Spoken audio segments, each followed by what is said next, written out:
But first up, I wanted to introduce our first speaker today, Patrick Andrews, barefoot lawyer. Are we wearing shoes this morning, Patrick? What's happening back there? I'm wearing socks. Just socks. Hang on 1 second, sorry. Or another alarm to remind me for 10 o'clock. Patrick is going to be talking to us today about what a truly sustainable business looks like. Can we bring love into the heart of our organisations? And for the last 20 years, he's been exploring these questions as a business lawyer, writer and activist. For the 1990s, he was a corporate lawyer, buying and selling companies around the globe, but had a moment and woke up to the scale of the environmental crisis. These days, he's working as a barefoot lawyer, helping entrepreneurs to reinvent the way they do business. And we need that more than ever. So I'm so glad that you're joining us today. I'm going to leave it with you to sort of do your talk. I'll be around monitoring the chat, and then I'll pick up with some questions towards the end. Does that sound okay? Perfect. Yeah, sure. Excellent. Good. Enjoy. Thanks, Georgina.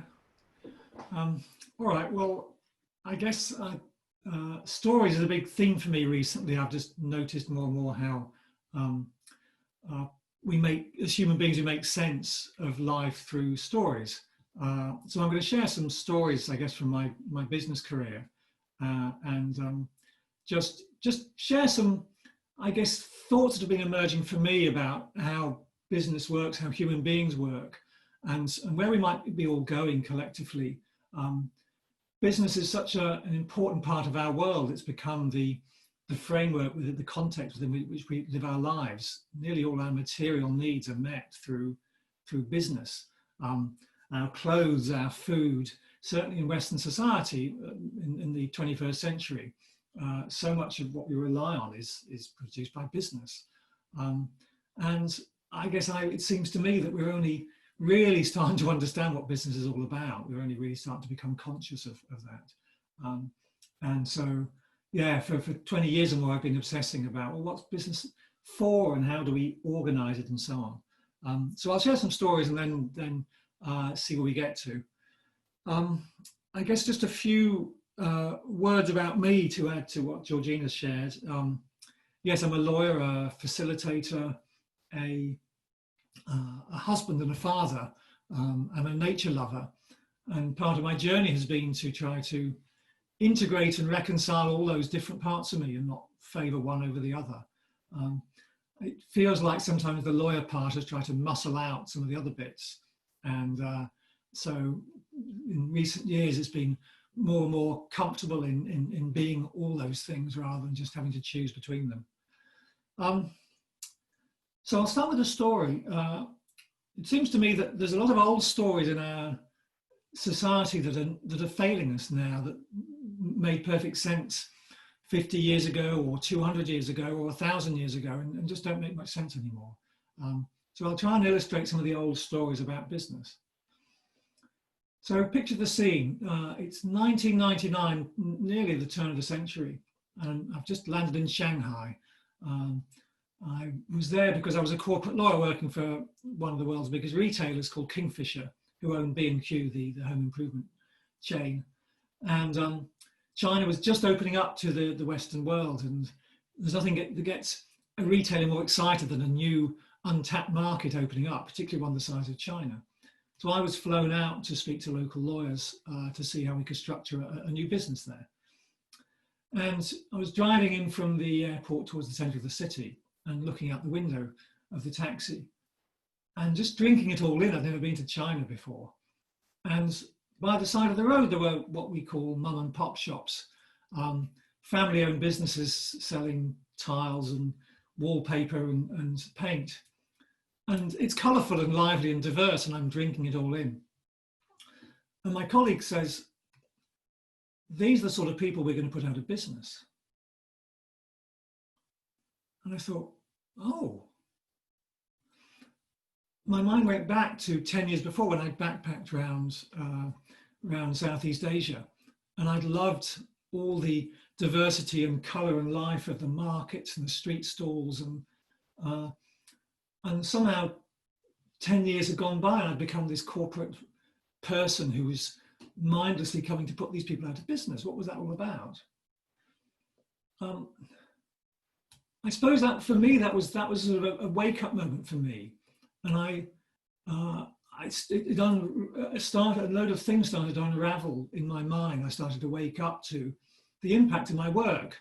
I'd spent the previous 10 years basically in an office shuffling paper, and found it very rewarding and stimulating. But I'd never given more than a moment's thought to what the impact of my work was. And suddenly I was just doing my job, and my job was to buy companies, sell companies, grow the business. I didn't think beyond that. But getting out the office forced me confronted me with the impact. And of course, it wasn't just these family-owned businesses that would be put out of business by my work. I was working for the biggest importer of timber in the UK, B&Q. And I love trees. I've been to rainforests all around the world. And I started to read about deforestation. And that pains me. A rainforest is an amazing thing, a living thing. And I thought, well, why are we pursuing this growth thing? Why is it so important to grow? And so I suppose I was thinking about it. There's at least 4 stories that we tell ourselves, mainly subconsciously, when I was working as a corporate lawyer and the people around me. I suppose the first thing makes me really sad to say it. So business is about making money. We have this sort of narrative, business about making money. Where did that come from? Who said it needs to be about making money? Fundamentally, business is about exchange of value, people creating things, and exchanging that with others and making people's lives more complete or just satisfying basic needs. But says about making money is what a waste of a life. That's so mundane, so pathetic, really. Connected to that is the idea that a business belongs to its owners. So now it's funny because we figured out at least 200 years ago that for an individual to be owned by another individual is immoral. We call that slavery. It doesn't serve society to have that. It doesn't bring out the best of the slave owner or the person enslaved. So why do we think it's so normal that a group of people can be owned by one individual or by another group of people? Why is that the best we can do in terms of organizing ourselves? I suppose another story that dates back to at least 250 years is this idea of the invisible hand, that a business, a baker, a shopkeeper can work selfishly just to pursue their own short-term selfish interests. And somehow an invisible hand, the market or some other invisible hand, God perhaps, will make everything fine. And it's, I suppose, holding on to what this Enlightenment philosopher Adam Smith talked about the invisible hand, is the only place that business people can justify this selfish pursuit of profit. You have a philosophy and say, well, somebody will sort of make everything fine. We don't need to worry about our impact on the planet or so on. So I think maybe at a small scale that theory about the invisible hand can work, that a shopkeeper and a hairdresser, and they worry about their own interests and leave the government or the market or something to work it out. But at scale, companies like Amazon and Facebook and Microsoft, they create their own weather. They don't need to worry about any invisible hands. And if there is an invisible hand, they pay lobbyists to deal with that. So I think there's a couple of other stories which are, again, assumed but not stated. One is that business is efficient. Now, I saw in my 10 years of working with large companies, masses of inefficiency. It's funny, there's huge amounts of effort on efficiently managing money, so not wasting money. There's lots of attention paid to that. But human energy, there's a massive waste of human energy and human potential and human creativity. And there's a massive waste of natural wealth, of trees, and that's all taken for granted. We don't need to save that. That's infinite. We can just do what we want with that. So it's a real myth that businesses are efficient. And connected to that is there's a fundamental belief about human beings that people are untrustworthy. that we can't trust people, except, of course, and so we need management systems in place to incentivize and motivate and control and manage and manipulate, except, of course, for just a very small number of people at the top, and they can be completely trusted and paid huge amounts of money, and we just leave them to it. And the only accountability they have for anything they do day to day is to the owners who ultimately can fire them. So isn't that bizarre? When you start to examine the stories we tell, they don't make an awful lot of sense. Why is it that 99% of people aren't at all trustworthy, need to be controlled, but 1% are completely trustworthy and deserve to be paid much more because they're inherently more trustworthy, perhaps, or because is it because they're so much cleverer or so much more wise and so much more trustworthy? So these are some of the stories that I saw playing out into the legal structure, which is my thing. I was, if you like, a type of corporate architect. I would design companies, do a joint venture between one company and another, and you do small tweaks to adjust how is this thing going to behave. So I in 2002, I got out of the corporate law business because I knew intuitively that there was something wrong with the structure. But what I knew that putting shareholders on the top of the structure, and they have all the power but no liability, and then they appoint a board, just a very small number of mainly white, mainly elderly men, who hold all the power, and then they cascade that down in hierarchies through a single CEO. Again, nearly always a tall white man.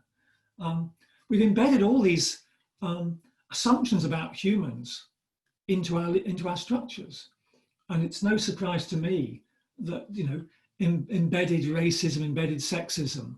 This is completely predictable from the way we set the companies up, and the structures are a reflection of our attitude to blacks and to women and to nature. So I got out as I said, in 2002 and thought, well, I'll find a better structure, because my experience was that the people in the company that I worked alongside were good people, responsible, caring, intelligent. What I found though was that collectively, we, and me included, became stupid, irresponsible, and uncaring. And I couldn't figure this out, but I knew it had something to do with the structure. So I thought, well, I set off on a quest. I'm going to find the perfect legal structure which brings out the best of people. And I thought, well, I'll go to the not-for-profit sector, go to the other side. I'll go to the good side. Now, if you've spent much time working in charities and not-for-profit sector, you'll know, as I learned, that all is by no means perfect on that side either. In fact, ironically, I find charities, particularly the larger ones, suffer from almost many of the same issues and problems and challenges that large businesses do. There's sort of too much of a chasing of money.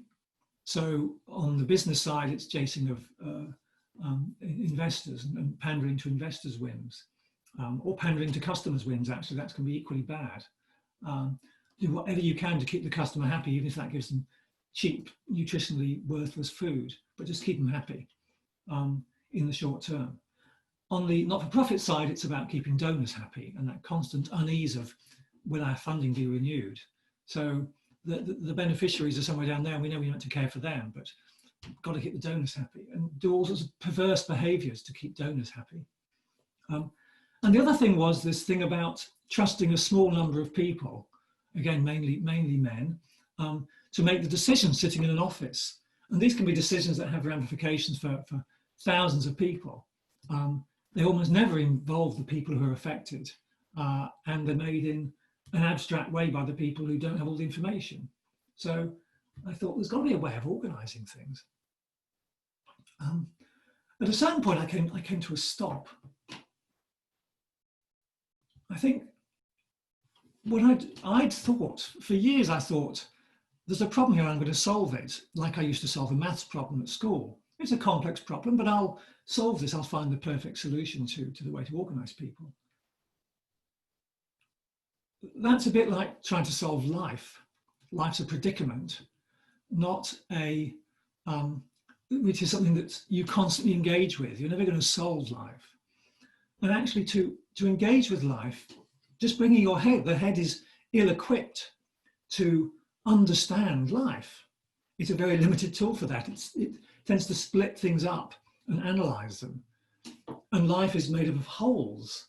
And the heart is what you need. You need the head and the heart to really engage fully and before you can start to try to begin to understand life. And sometimes the heart, you can't push it. You have to just let it be and allow information to come in. Whereas the mind is more outward, seeking information, dividing up. So, and I think that's what we're coming to with the new story of business. So the old story I've talked about, which is about business belongs to its owners, business about making money, people can't be controlled. And I think the new story is one that's been emerging in different fields, which is a story of life. So rather than this mechanistic world we're familiar with, where Descartes and Newton talked about a world where something bumps into another and you can predict what forces are acting and so on and how it will behave. Life isn't like that. You don't know if you push a human being, whether they'll push back or they'll go. We don't know what will happen with this big experiment we're doing on the planet. And organizations are similar. You never quite know what's going to happen when you engage with an organization. I think the best example of this new emerging scientific approach is James Lovelock's Gaia theory, where he says, what if we could see the Earth as a living thing, a living entity? Wouldn't that be, how would we treat it, and what behavior would we expect? And he talks about how it self-regulates over millennia, while the temperature from the sun changes, but the life on Earth is maintained by the Earth self-regulating. So what if we could just imagine an organization as a living thing? Now, that's a really, it sounds quite a simple thing to say it like that, but it comes back to how we treat life. So I'll share a couple of stories and say maybe talk about what I mean by that. Because I think the implications are profound. If we really saw an organization not as a collection of individuals or a machine to be owned by a distant rich owner, but as a living thing. I think the first thing about life is that there's the Taoist ancient Chinese philosophy of yin and yang, that life is made up of polar opposites that have an underlying harmony, an underlying unity. And there's yang, which is more of the masculine, not necessarily related to men, but it's more masculine. And it's clear that business is predominantly yang. It's outward facing, it's imaginative, it's creative, it's active, and it's more predominant in the head. But what's missing is the yin, which is compassion and caring and relationships. And you can see that from the structure. The hierarchy is quite yang. It's controlling, top down. So in recent years, I've started experimenting with some clients of creating sort of yin yang organizations, which pair up a business and a not-for-profit. And I think one of the metaphors that works quite well for this is the human brain. It was apparently a big evolutionary leap when we had a compound brain with two chambers, one seeing the world in wholes and one analyzing and splitting up. And the magic is in how they relate together. If you see the world as one, that's flow and harmony. If you see the world either from one or the other, we call that schizophrenia. So I've helped clients set up organizations which are both for purpose and for profit, and they work together with a shared overall purpose, which is to serve the public benefit in some way.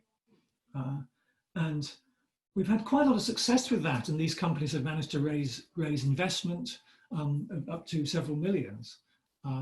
And for people, more and more people are coming to me and saying, well, look, I want to be a business, but I don't want to be, but I want to care too. And I don't want to be a not-for-profit. And this seems to be able to, it's possible using existing structures, but putting them together in different ways to create quite different organizations, which are much more dynamic and emergent. I think the second thing about life, I think, is that controlling life isn't the way to go. It doesn't, life is to be revered and honored, respected. Doesn't mean you just let it free. So, but I think the idea of owning a company is to my mind, will be seen in time as immoral, certainly any company at scale, as owning a person. I've got a 13-year-old boy, I don't own him, I parent him. Doesn't mean I just give him the keys to the drinks cabinet. But what I do is try to pay attention to how what's trying to emerge from him, and try and provide a framework within which he can grow in a natural way. And rather than trying to fix an idea of how he ought to be and then try to manage him towards that, I try to pay attention and have my arms around without trying to manipulate or control. And I'm not saying that's easy, but it's an awful lot more rewarding than trying to control him, which that's not elevating or educational for him or me. So I think organizations ought to be parented. And an example of that is, which I've worked with fairly recently, is a company called Riverford.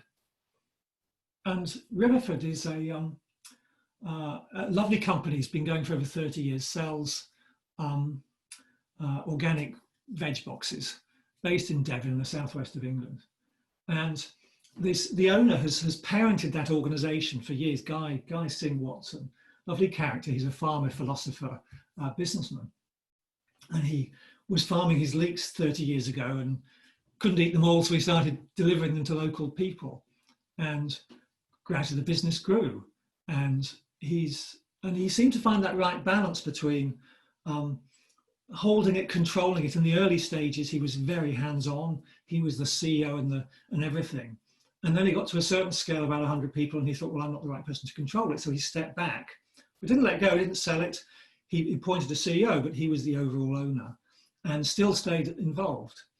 And then it evolved to a stage, and he's in his late 50s now. And he thought, well, this thing needs to now be free and really go. I've got 600 staff. I need to let this go. What does that look like? And he'd get phone calls from venture capitalists, but he thought, well, that would be like selling my child. I can't do that. So he's converted the business to employee ownership. And that's a hugely complex thing. It's a real shift, because it's not just he has to shift, and he was having some coaching to try and help him let go, because we have these habits, just like many parents struggle with that letting go. And the managers and the board had to learn to, if you've got employees who are owners, it's like they're growing up. So you've got to give them more power, and power is this really funny thing. As humans, we have to deal with. Power is one of those things that you don't know what you're going to do with power. But many staff in many companies are quite happy to be told what to do, which is actually causes real problems. So it was a 2-year project to build a staff council where people would feel, people whose day job is packing vegetables for minimum wage, to start engaging with strategic questions about developing the business.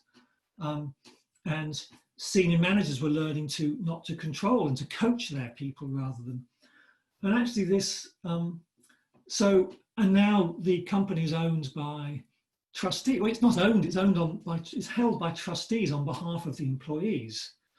And Gandhi talked about this model of shifting from ownership to trusteeship. Trusteeship is a very old legal concept, but a very old human concept too. The idea of I steward, I guardian, I hold the company on behalf of the collective for the common good. And I think that maybe I'll be accused of being ageist, but I think that does require a certain lack of ego, which tend to be more associated with people who are older. Not all old people are able to have that lack of ego. I wouldn't say the President of the United States is a good example, for example. But there are, I can think of my grandmother, for example, who'd be a fantastic trustee because she had that deep wisdom and non-attachment.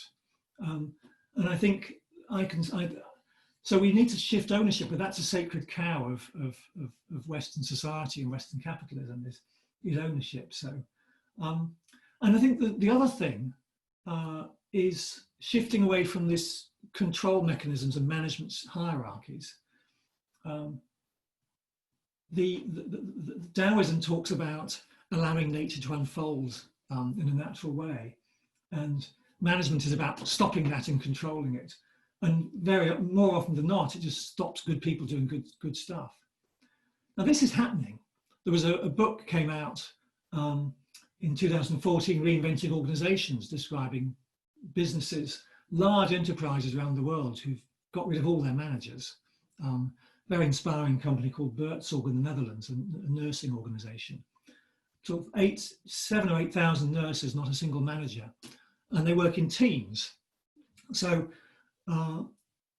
the old individualistic mindset, that's one thing we need to drop, and collaboration. So people working on their own, you often don't get the best out of them. They can be very creative, but teams are a very powerful organizing unit for an organization.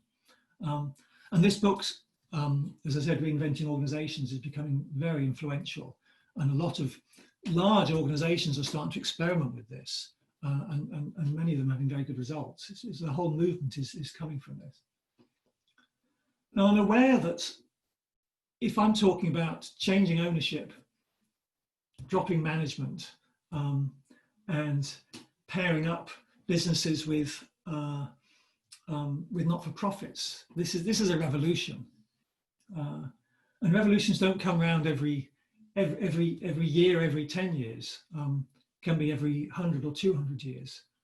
But from what I can see, we're in the middle of a revolution. And we do tend to shift the way we organize when we have these revolutions. So the Industrial Revolution really was born the limited company. And it's often seemed interesting to me that, in 1865, basically all around the world, we pretty much set, or 1856 rather, in France, the US, UK, Germany, pretty much set the basic organizing unit for business, the limited company. And you find that all around the world now in almost every country. Maybe North Korea doesn't have one, but every other country does.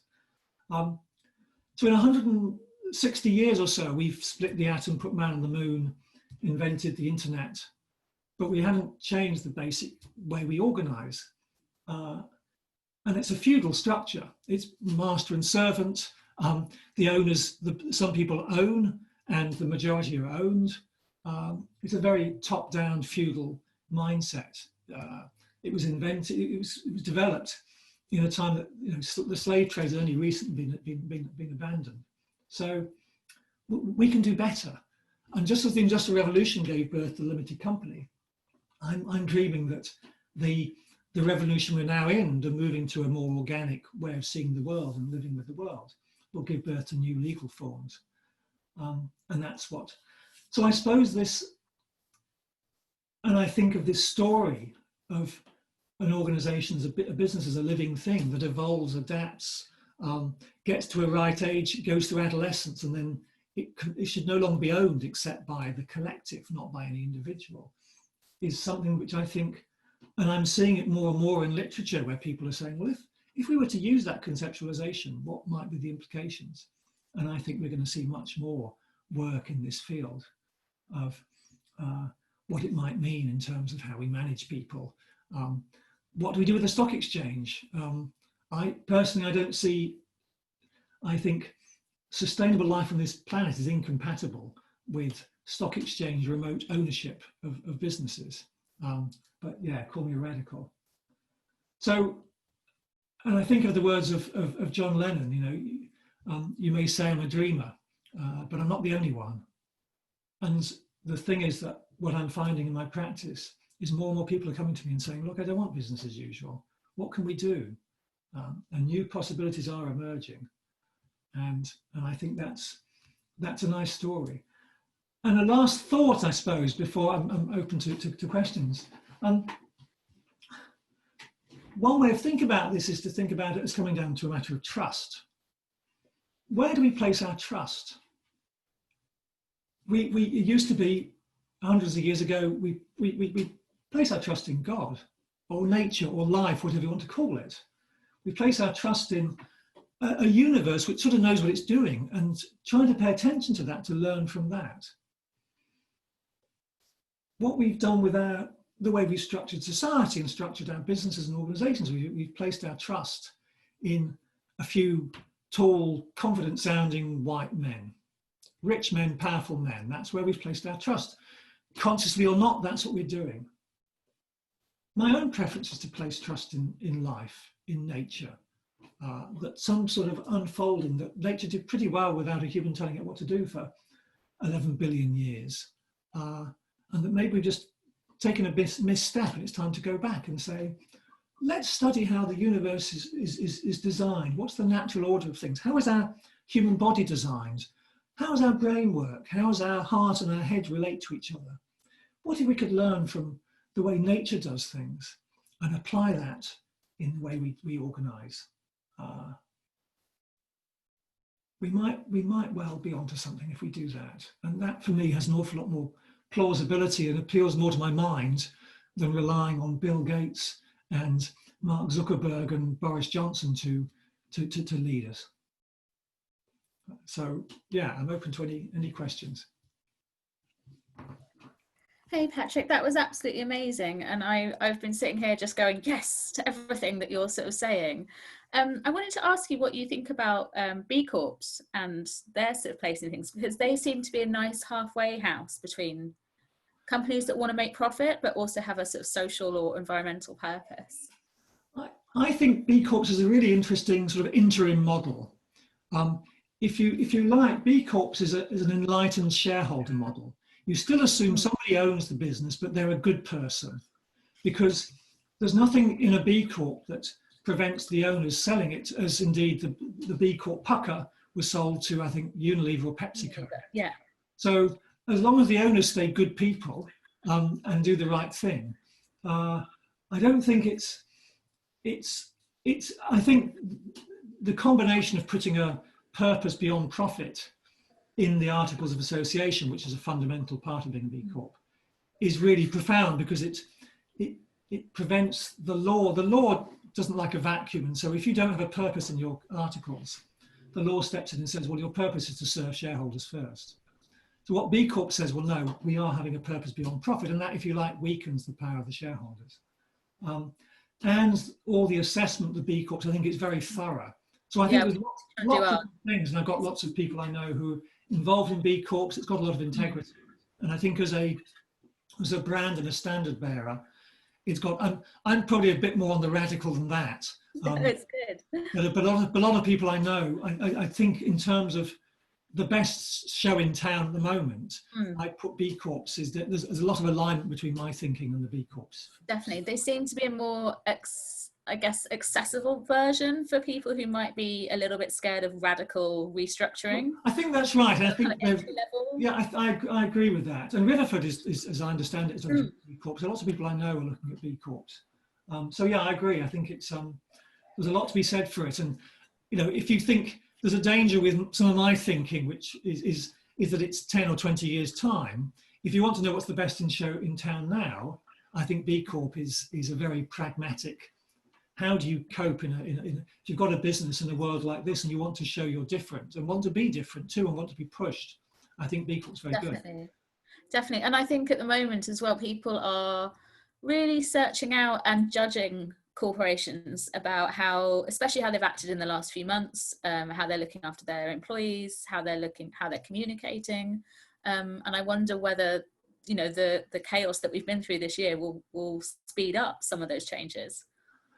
I'm sure it will. If I'm right in believing that what I'm talking is a natural way of being rather than something which has to be forced on us, giving people space to reflect a bit can only be a good thing. I've got at least one client I know who's been thinking about how they run their business, and the lockdown has forced them to reflect and say, yes, now's the time to make this shift towards more employee ownership, So I think it's what I know is that my experience from business, if you're really busy, it's really hard to see the bigger picture, looking here and rushing. So slowing down, I think we'll look back and see huge amounts of new businesses being formed, and huge amounts of people really taking stock and thinking, well, I don't want to work in this way anymore. No. And whether they're in a big system or left one or whatever, I think we'll see people working different ways, or just simple people working from home more, which in itself can be profound, because you remind yourself you have a family, you have a life, and that business shouldn't, your work shouldn't take such a priority. I like this way of you describing it, the sort of business being more organic, and I guess sort of ebbing and flowing a bit more around your actual life, rather than life being shoved in around the corners of your work. We need a more sort of flexible model. Ruth has just sent a really good question actually in the chat. So she says, what are your views on encouraging activist shareholding and changing companies through that method? I suppose I take the attitude that we need everybody in different ways at different levels. The sort of revolution I'm talking about, I don't believe that. What I've seen is that the systems are so powerful, it's extremely hard to change the system. And I don't, fundamentally, as a long-term solution, I don't see, owners, activist shareholders as the answer. But do I see a need for people at all, wherever they can, or whatever they feel drawn to do, to saying there's a different way? Can we do this? I think that's absolutely important. And that's where there is a loss of power. I suppose what we've all got to decide, what's our theory of change, and how's the change, what's the change we want? How do we want to bring that change about, and what's our role in it? And my role as a lawyer advisor to businesses to try to do things differently is one thing. People who think, well, I've got an ability potentially to influence as a shareholder. Great. On its own, it will never get anywhere, I don't think, but neither will I on my own. So I think all of us playing our part will sow a seed, and you never know. I'm an admirer of Charles Eisenstein, who's a great sort of philosopher talker about, and he says, if we're trying to build this new story, every action we take that speaks for the new story and it undermines the old story. So I think anything which says, it's so easy for people to say, well, why should businesses have a responsibility? And I think to counteract that and say, look, they should be, just as a human being should be responsible. The corporations are regarded as human beings. I mean, if they're going to enjoy that privilege, then they need to have a responsibility. Well, yes, in a way they get the best of both worlds. They get human rights, like the right not to, the rights of privacy, I think under US law at least. But none of the, so in theory, they're corporate citizens and have to pay taxes, but then they say, well, I'll set myself up in Ireland and pay 10% tax, or Monaco and pay no tax. So I suppose one thing that I've found is that I don't expect my 13-year-old to act as responsibly as an adult would. And I think that's one of the things that I think an easy way of understanding, a good metaphor for the way that organizations are behaving is like adolescence, but a sort of perverted adolescent where they've grown up, they're intellectually very developed, very adult, but emotionally and spiritually, they're completely underdeveloped. And so they've got this warped sort of personality where they think that they can, that they don't need to be responsible for their actions, they can just grow forever, which is again an adolescent thing. And we need to build in some maturity, and I think that comes with a bit more of the compassion and bringing that in, but it needs to come in at a higher level. Definitely, and actually the thought that most of the world is in charge, teenagers are then in charge of most of the world and the big decisions, slightly terrifying. Well, and it's funny, there's so many metaphors that work for this. The Cultural Revolution, this is what Chairman Mao did.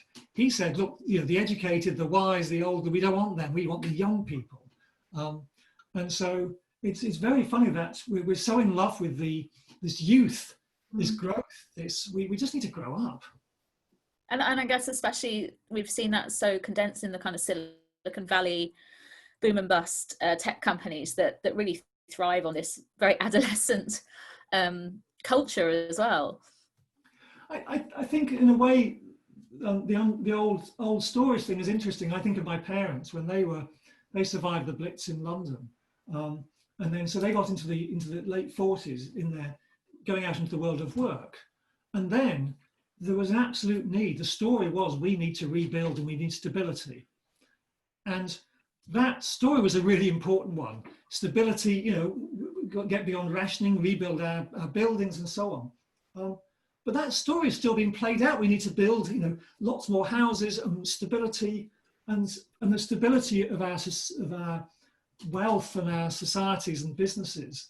You know, we'll do anything to keep existing businesses going, is killing the planet and killing life on this earth.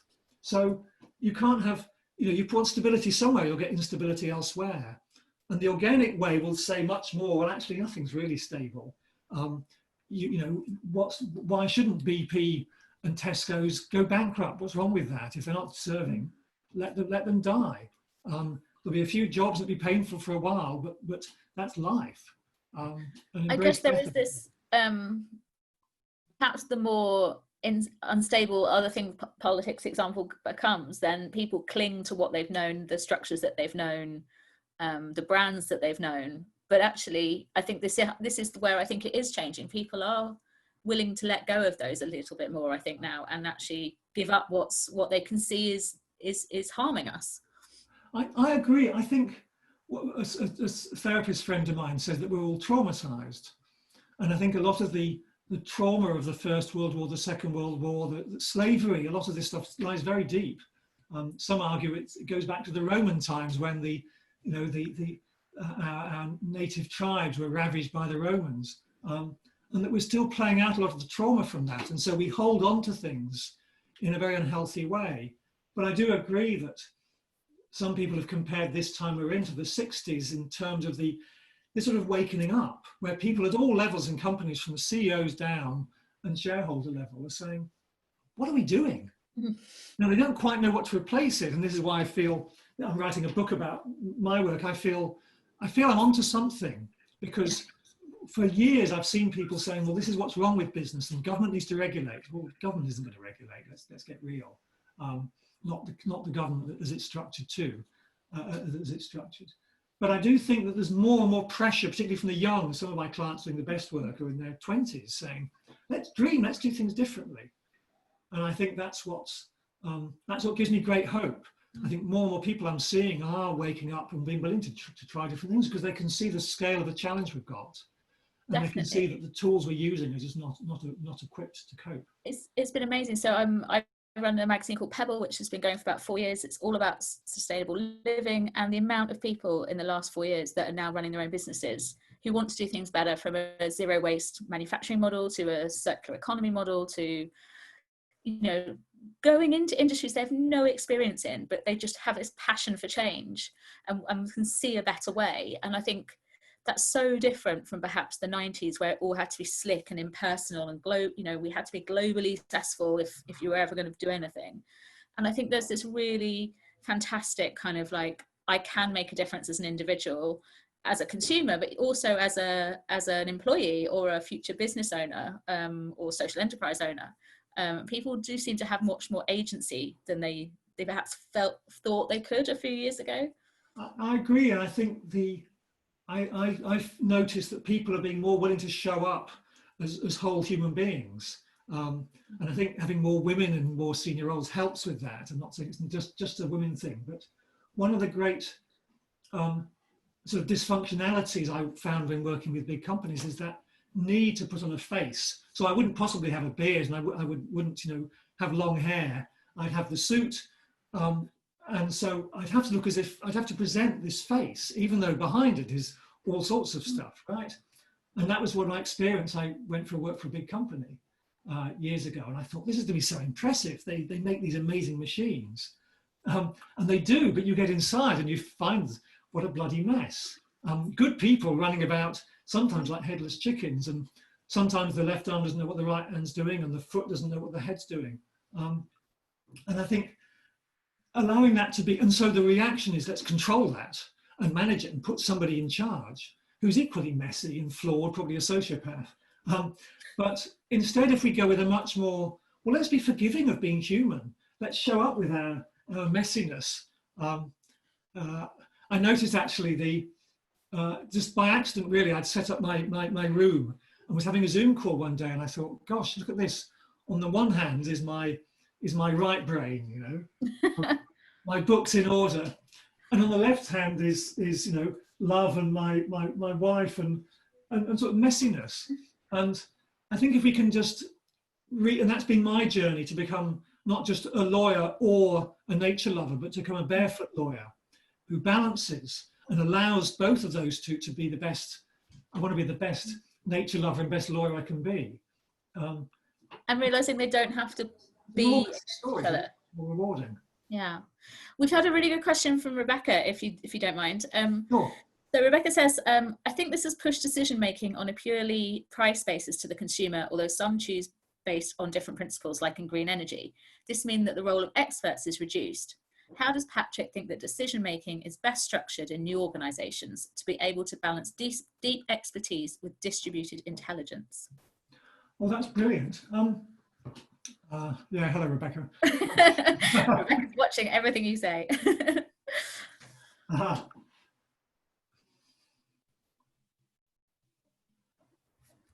I found that what's emerging, I'm seeing, is a much more greater awareness and science around decision making. So, for example, some decisions are just best made by one person. So, and sometimes, so for example, an example is a car. So I'm involved with a hydrogen car project, and we want to open source that, because open sourcing is brilliant for some type of questions. For Wikipedia, obviously, open sourcing and allowing the world's knowledge in is brilliant. And the wisdom of the crowds really works in that environment. But designing a car, if you design a committee, there's the old joke is, a Nissan is a car designed by committee, and a lot of Nissans are pretty, ugly, if you like. They work really well. The engineering is fantastic, but they're not pretty. And so having a genius designer or stylist is fantastic for the design. And I think I have a Mac laptop, and I can see the hand of one or two individuals who said, we're going to make this really well. So I do think we need to start differentiating different types of decision. So when I worked with Riverford, they had an employee council, and as I said, the staff members there who low levels of education. I mean, great, lovely people, really wise and knowledgeable, but they'd never have been, they wouldn't be seen as experts other than how to pack vegetables in the best way, paid minimum wage. And they're on the staff council being elected to engage with the board about decisions about how to run the business. And you wouldn't possibly go to the staff council to say, we've got an accounting point here, the accounting department needs some help. You need experts for that. But I think we need to put the experts in their place. So we need to say, and I think that's in a way the best and worst of the way the government's handling the COVID crisis. I don't think we should just hand it over to the scientists. I think that's a complete cop-out. But to do it without involving the scientists, I think is a big mistake too. But at its best, it would go beyond that. You'd start with the science view. And what you do is you get a broad selection, as they seem to do, the Chancellor seemed to do with the financial package. You consult the trade unions, you consult the Labour Party, you consult the NHS, you consult the affected parties. And you, not in a consultative way, which is I've decided, but I just want to check what you think. It's a genuine, open, collectively, we have a decision to make here. What do we think the view is? And that's the way humans have made the difficult, complex, important decisions for millennia. There's a story in Nelson Mandela's autobiography, A Long Walk to Freedom, where he talks about how he was brought up by the local chieftain because his dad died when he was young. And when a big decision needed to be made, like there was a new law passed down by the government, the chieftain wouldn't say, well, I've decided. He'd call a general meeting, and anybody from the community could attend in front of his building. And that could be herders and shopkeepers and wise elders, medicine men, anybody. Obviously no women in those days. It was only the men, but it was the community represented. And the way the decision was made was that they'd take as long as it took, and anyone who wanted to could stand up and speak. And some of them might heavily criticize the chieftain, but he'd just sit quiet and listen. And it would go around, and some would be very voluble, some would be very articulate, and by the end, a sort of a sense from the group would emerge, because someone would hear something that would spark something, they'd build on that, and so on. And if you've experienced something like this dialogue It's a beautiful thing to see. And the chief's job was at the very end, he'd speak and he'd say, it sounds like what we are saying is this. Now, if we had rather than the Boris Johnson and the Tory party or a Labour party, rather than, I don't blame any of the politicians or love any of them either. If we had a better system that encouraged that sort of dialogic approach, which in a way it best happens in the select committees, I understand. The select committees seem to bring together different parties and they really explore things. And I think the People's Assembly that Extinction Rebellion's talking about, citizens' assemblies, but not for every decision, but you then have the experts to advise and inform, but you don't have them as the gods or the kings. You don't pretend that science has the answer, because that's the head again. The head saying it's got all the answers, when the head can understand maybe the known universe, but that's an infinitesimal speck in this realm of the cosmos. So.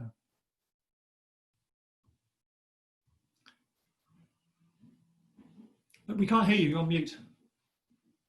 Sorry, I've got one more question before we have to sort of close up the session, but I could listen all day. It's been fascinating, and a lot of it relates back to the talks on systems assemblies that we had yesterday, and it seems like there's almost a role in business for those as well. But Anna has asked us, why do we keep voting in emotionally immature people? How do we get people who are more emotionally mature to step up to the power plate? Oh dear.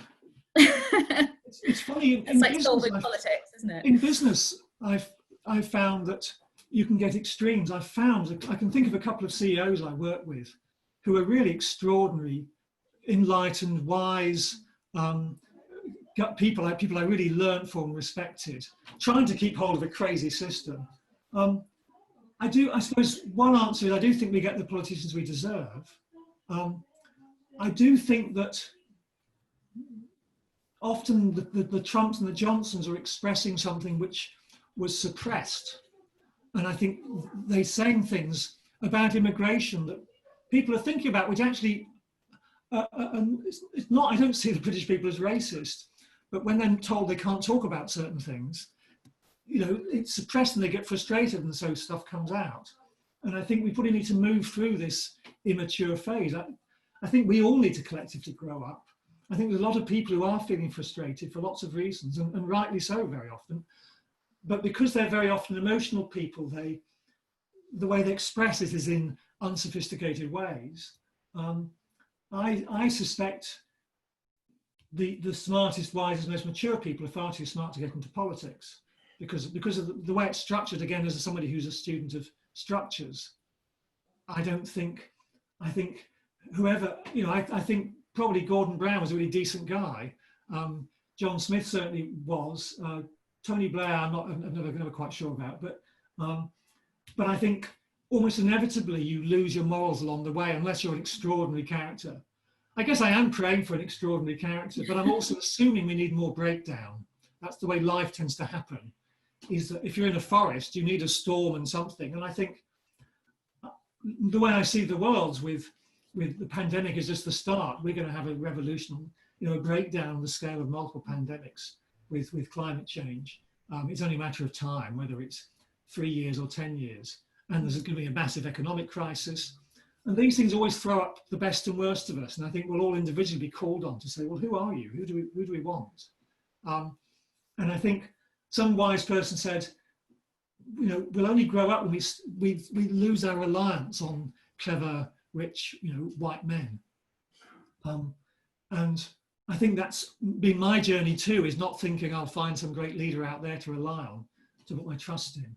I've got to put my trust in my bigger self. That's not the little Patrick thing, but it's trust in the universe and trust in my ability to tune into that and act from there. And if we all do that, then, you know, we'll have a good death at least. And there's plenty of that. That's something worth aspiring to, if nothing else. I think there's been a lot of chat over the last, well, definitely yesterday, and I think there will be today. I mean, obviously the theme of the whole weekend is unity and harmony, but actually what's also coming through is this sense of individual purpose and individual acceptance and individual work on ourselves, not just, you know, to be more accepting of ourselves, but also to realize our own power and perhaps not look for that one person who's going to come and solve everything, but find the power between us in communities, in individuals, in smaller structures, organic structures, which, you know, can feel very revolutionary actually when we've been brought up in massive corporations. I think that's the growing up. Somebody said we're in an adolescent society. And for me, certainly that dropping the need to have a boss or a mentor or anything, and just finding peer-to-peer support and actually my inner voice, and just amplifying that rather than saying, well, you know, it's just listening to my own truth and trusting that. I think that's true maturity, a sort of proper selfishness, if you like, and valuing ourselves. And that is something, again, with the trauma, we don't tend to do. So I think that is massive. And somebody I most admire who wrote about organizations years ago said, some yoga teacher actually, but she just said, you know, well, why, you know, who controls us? You know, if you're a tobacco smoker, you are controlled by the tobacco companies. If you're a drinker, you know, who controls us? But the bigger question is, why are you able to be controlled? What is it about you that allows yourself to be controlled? And rather than whining about Trump or Boris, or just ignore them, you know, not completely ignore them, but be aware of them, but don't let them influence positively or negative your actions. And then we come into our own power. That's even harder, isn't it, when it's 24/7 and the kind of crazy chaos that we're in. But today has been a really brilliant way to start the Saturday, and just really inspiring, and a good solid kind of, right, let's get on with things, let's make a difference. Patrick, how can people find you? How can they follow up with you if they're keen to reach out? A number of ways. It's like put in the chat, there's I mean, I've got a website, but that's for my clients, so Barefoot Lawyer. I'm on Medium. I have a blog on Medium. So if you did Patrick Andrews Medium, you'd find me that way. I'm on Twitter. I'm using Twitter more. Maybe I'll start using Instagram. I think if you search Barefoot Lawyer and Patrick Andrews, you should find me. That's absolutely fantastic. Thank you so much for today. And I hope you can stick around and watch some of the later talks, or check out the Little Chill stage, or perhaps you'll be lighting your own beacon later today for summer solstice. Yeah, no, I'll definitely be participating and joining in other things. And I am lighting a fire in the garden. My son wants me to. So. Brilliant. Okay, lovely. Thank you so much, Patrick. Absolutely fantastic start. And I think it's going to be a tough act to follow. But